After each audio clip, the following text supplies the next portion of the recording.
팔복강의 7번째 시간, 오늘은 화평하게 하는 자는 복이 있나니 라는 제목으로 말씀 증거하겠습니다. 오늘 말씀에서 키워드는 당연히 화평이겠습니다. 화평이라는 것은 헬라어 에이레네라는 단어를 우리말로 옮긴 건데요, 이 단어는 우리말 성경에서 화평, 평화, 평안, 평강 이런 식으로 다양하게 번역이 되기도 합니다. 아마 여러분들에게 에이레네라는 단어보다 더 익숙할 그러한 평화라는 히브리어 단어가 떠오르실 텐데요, 혹시 어떤 단어가 생각나십니까? 샬롬입니다. 샬롬. 샬롬이라는 단어는 어떤 단순히 사이 좋은 상태, 갈등이 없는 상태가 아니라 완전과 온전함을 뜻하는 샬렘과 어원이 동일합니다. 그러니까 그 관계적으로 온전한 상태에서 누릴 수 있는 화평과 어떤 평안, 그리고 화목을 의미하는 것이 샬롬이고요, 이것이 바로 죄로 인해서 깨어지기 이전의 에덴 동산의 상태와 같다라고 보시면 되겠습니다. 그런데 오늘 우리 주님께서 화평하게 하는 자라는 이런 말씀을 하고 계시니까 이것은 단순히 어떤 갈등을 중재하는 중재자 정도로 여러분 받아들이시면 곤란합니다. 영어 성경은 이 부분을 peacemakers, 평화를 만드는 사람들이라고 번역을 했는데 이것은 원문을 잘 살린 번역입니다. 평화를 만드는 사람들이라는 것이 이 단어를 잘 번역했다라고 볼 수가 있는데요, 왜냐하면 여기서 화평하게 하는 자라는 것은 화평을 뜻하는 단어에 만들다라는 단어를 합친 합성어인데요, 오늘 본문 이외에 신약 성경에서 단 한 번 더 나옵니다. 그러니까 이 평화를 만든다라는 것이 어떤 의미이고 이게 어떻게 가능한지를 보려면 오늘 본문은 너무 압축적이니까, 선언문이니까 다른 한 구절을 우리가 볼 필요가 있겠습니다. 바로 골로새서 1장 20절 말씀 보십시오. 자막이 준비되었습니까? 그의 십자가의 피로 화평을 이루사 만물 곧 땅에 있는 것들이나 하늘에 있는 것들이 그로 말미암아 자기와 화목하게 되기를 기뻐하심이라.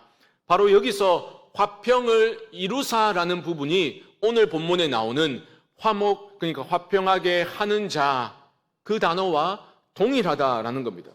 그러니까 이것은 단순히 사이가 좀 껄끄러운 두 사람이 좀 관계를 회복하고 그 정도가 아니라 만물이라고 말하고 있잖아요. 만물이, 하늘에 있는 것이나 땅에 있는 모든 만물이 하나님과 화목하게 되는 그러한 화평을 말하는 겁니다. 이것이 어떻게 이루어졌다라고 말하고 있습니까?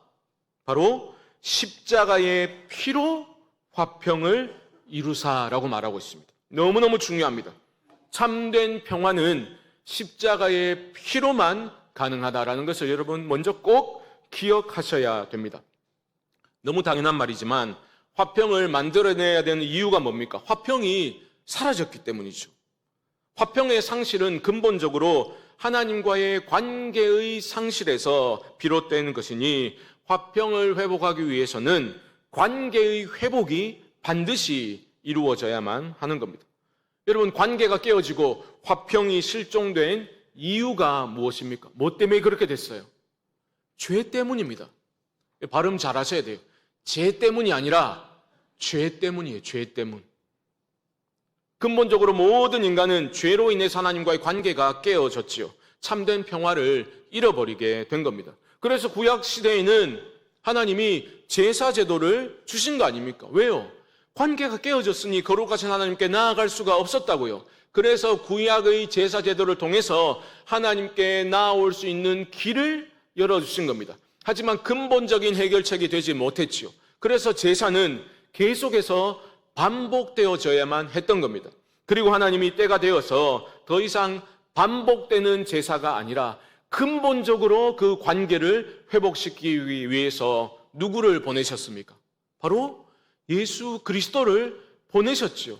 바로 제물로 보내신 겁니다. 우리 죄를 위한 화목 제물로 예수님이 그렇게 성경은 그렇게 묘사하고 있지 않습니까? 요한 1서 2장 2절 말씀을 한번 보여주시죠. 그는 우리 죄를 위한 화목 제물이니 우리만 위할 뿐 아니요 온 세상의 죄를 위하심이라. 더 이상 반복되는 제사가 아니라 예수 그리스도 온전하신 분이 온전한 화목 제물로 우리 죄를 위해서 죽으셨습니다. 그렇기 때문에 여러분 기억하시죠? 십자가에서 예수님이 숨을 거두시기 직전에 뭐라고 소리치셨습니까?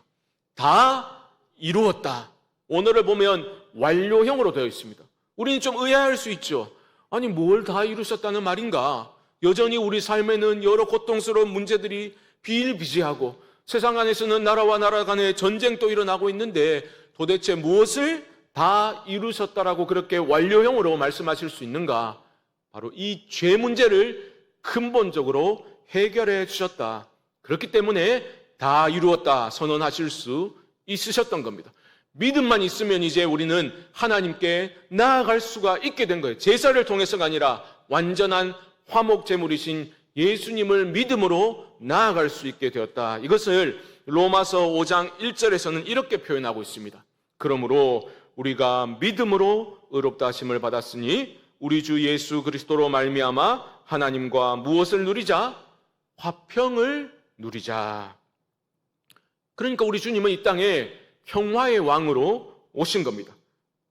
그래서 아기 예수님이 탄생하셨을 때 천군 천사들이 이렇게 찬양을 했지 않습니까? 누가복음 2장 말씀 보시면 지극히 높은 곳에서는 하나님께 영광이요 땅에서는 하나님이 기뻐하신 사람들 중에 평화로다. 천군 천사가 평화의 왕으로 오신 예수 그리스도를 찬양하고 있는 겁니다. 그런데 이것은 갑자기 생겨난 일이 아니라 구약의 여러 선지자를 통해서 이미 말씀해 주신, 예언해 주신 내용이지요. 대표적으로 이사야 9장 6절 말씀 한번 보십시오. 이는 한 아기가 우리에게 낳고 한 아들을 우리에게 주신 바 되었는데 그의 이름은 기묘자라 모사라 평강의 왕이라 할 것임이라. 우리 주님은 이 땅에 평강의 왕으로, 평화의 왕으로 오셨습니다. 그런데 놀라운 일이 있죠. 왕으로 오셨는데 위에서 힘으로 평화를 이루신 것이 아니라 어떻게 하셨습니까?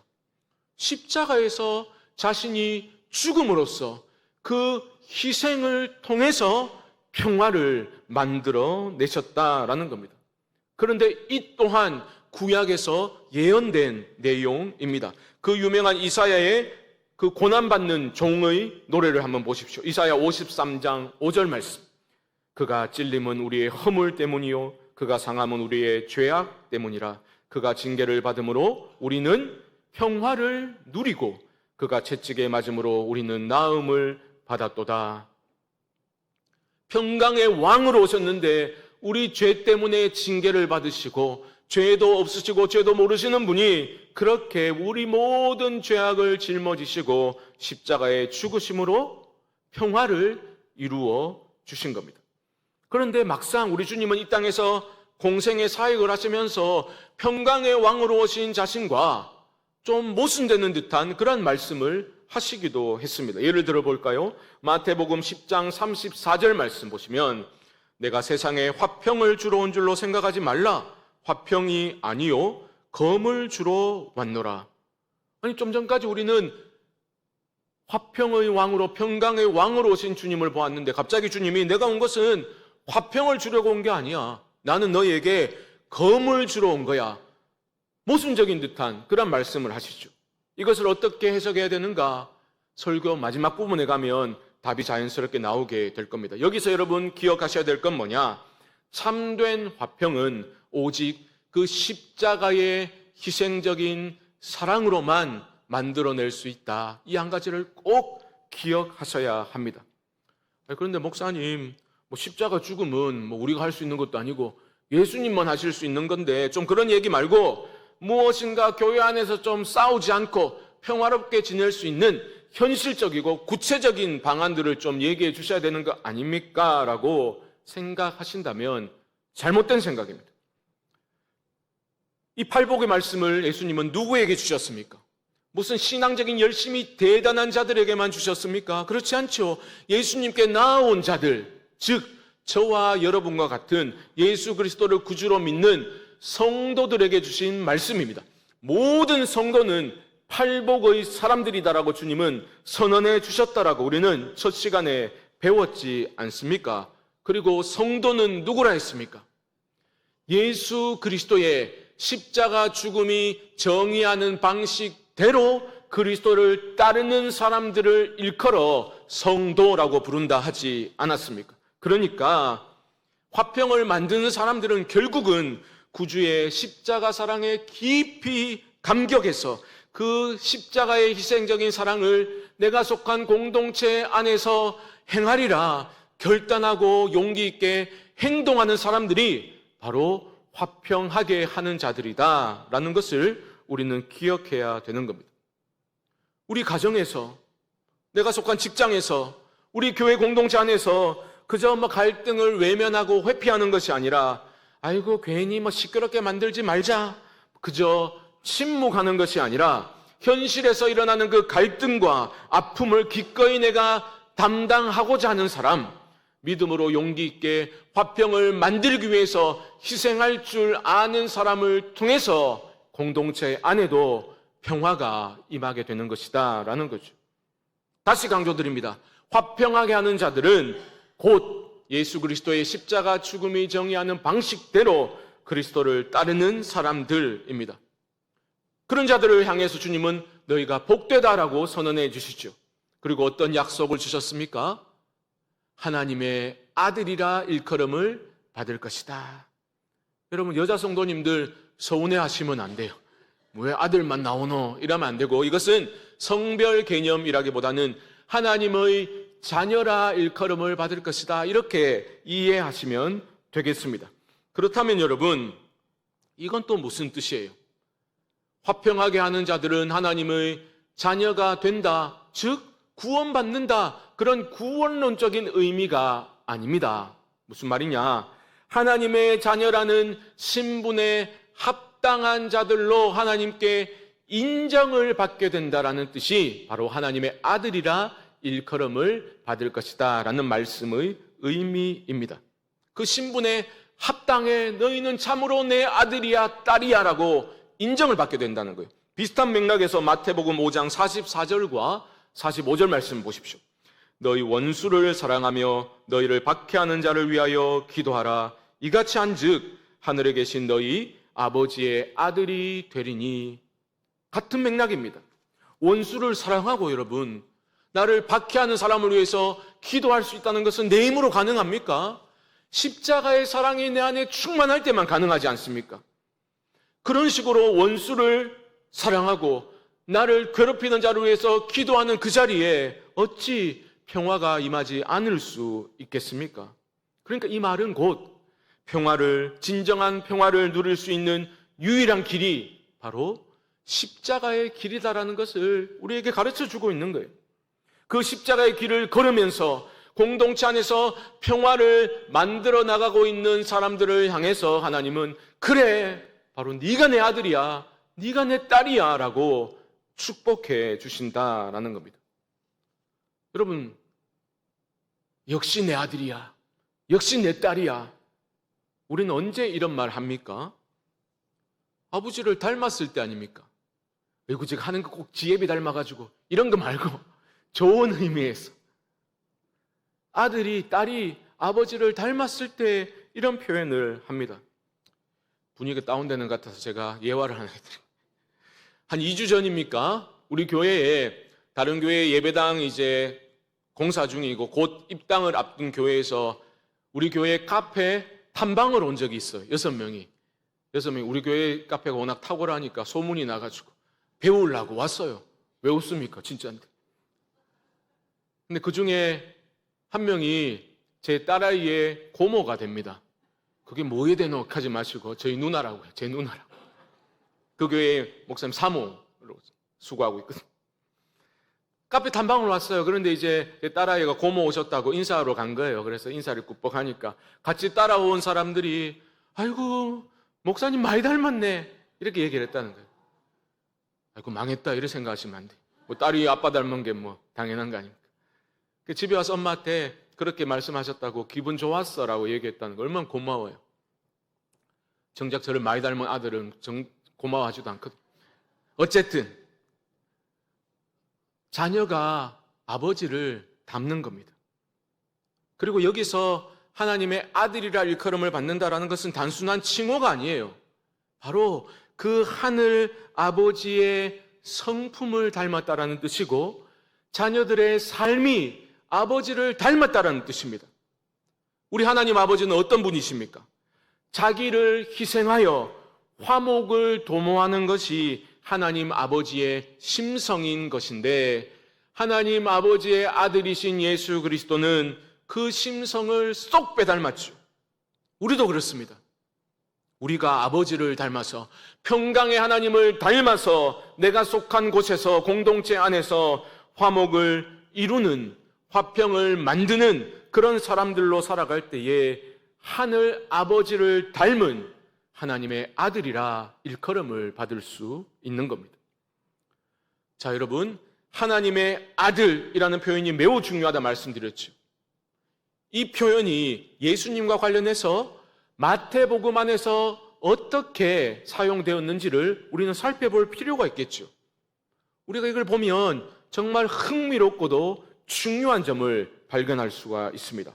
먼저 예수님이 광야에서 마귀에게 시험 받으실 때 마귀가 예수님을 향해서 이렇게 말합니다. 마태복음 4장 3절 말씀 보시면 네가 만일 하나님의 아들이여든 명하여 이 돌들로 떡덩이가 되게 하라. 사탄이 예수님께 이렇게 말했어요. 이어지는 6절 말씀도 보여주시죠. 내가 만일 하나님의 아들이여든 뛰어내리라. 여러분, 지금 사탄이 뭘 요구하는 겁니까?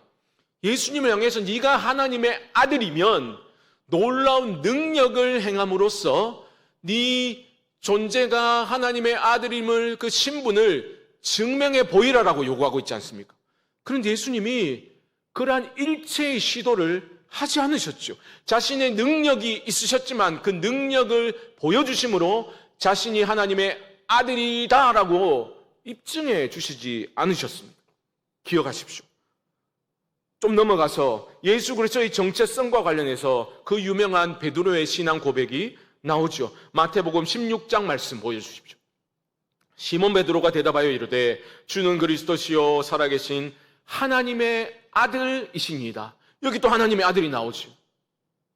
이 신앙 고백을 예수님은 기뻐하셨습니다. 베드로를 칭찬하셨습니다.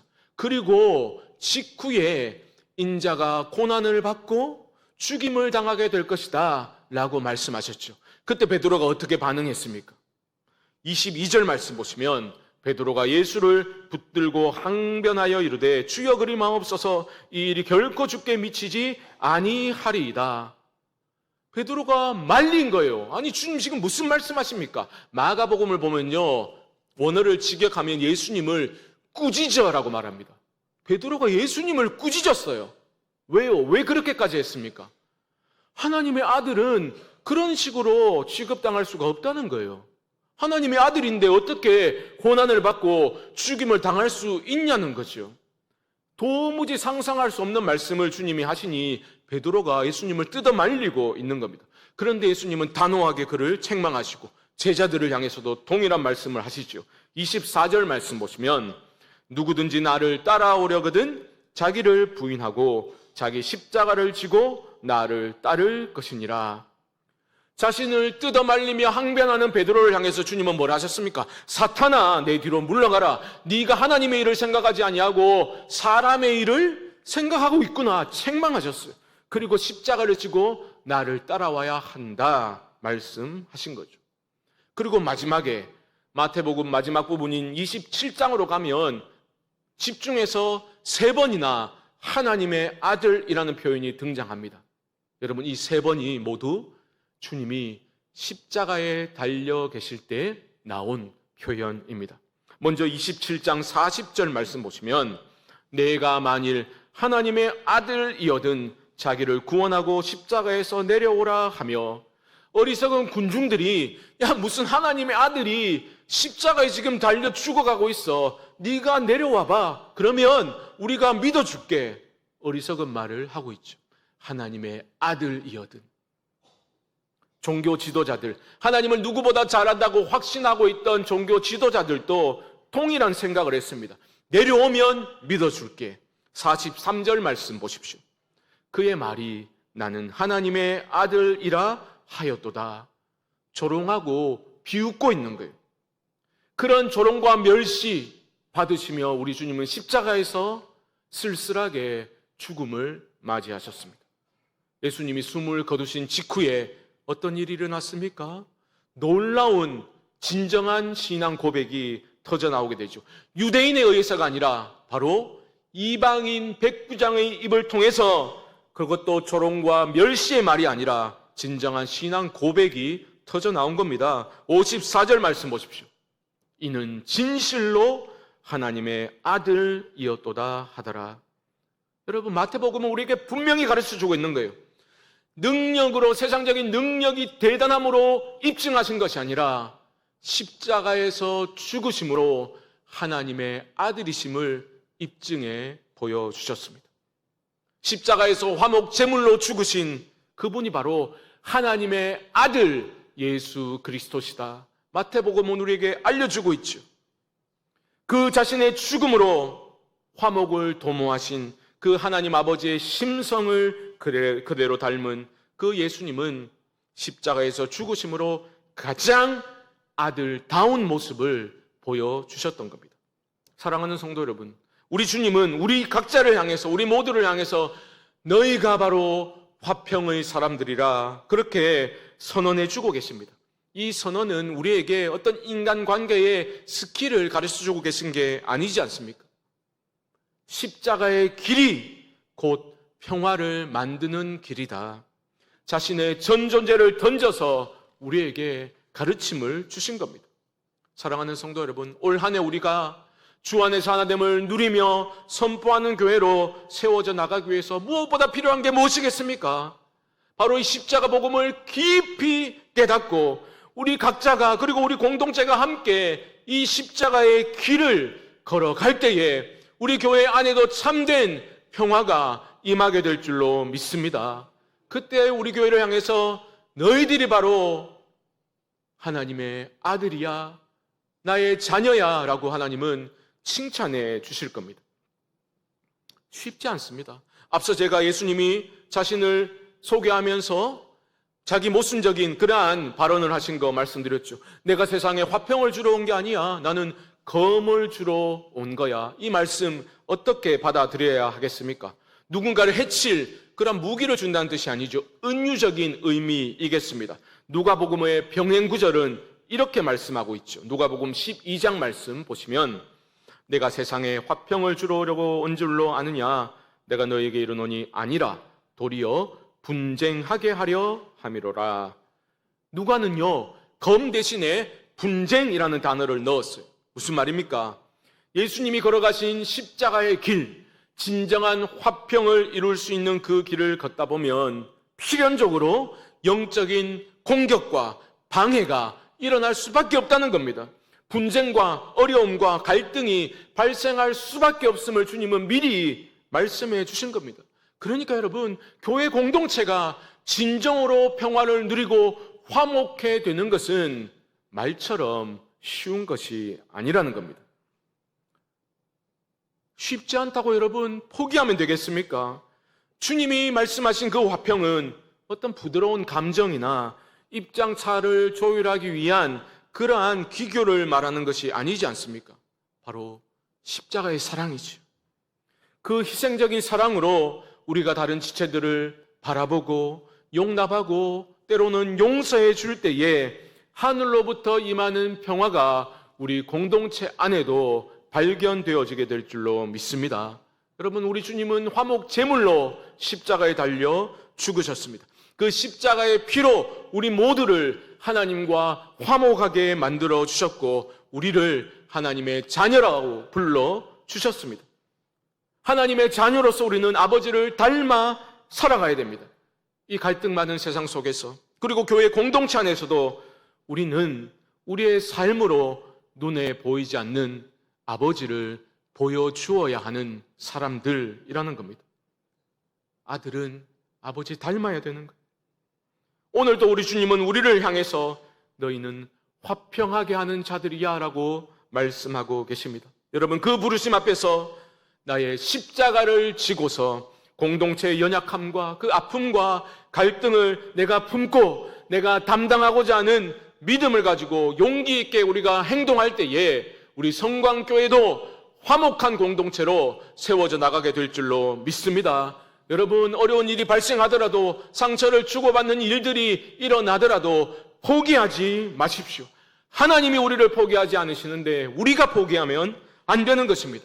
오직 십자가의 사랑으로 내가 충만하여져서 십자가 죽음이 정의하는 방식대로 우리가 함께 손을 맞잡고 그리스도를 따라가자, 이 마음을 내려놓지 마시고 우리가 복음의 정신에 충실하게 될 때에 우리 교회가 참으로 평화를 만들어 나가고 평화를 누리며 하나님의 자녀다운 아버지를 교회 공동체로 세워져 나가게 될 줄로 믿습니다.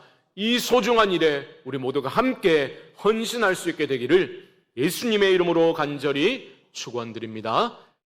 지금은 우리 주 예수 그리스도의 크신 은혜와 하나님 아버지의 무한하신 사랑하심과 성령님의 교통하심이 오직 십자가 사랑에 깊이 잠겨서 내가 속한 공동체 안에서 화평을 만드는 자로 살아가기를 소망하는 사랑하는 성도님들의 심령 가운데 지금부터 영원토록 함께 있을지어다. 아멘.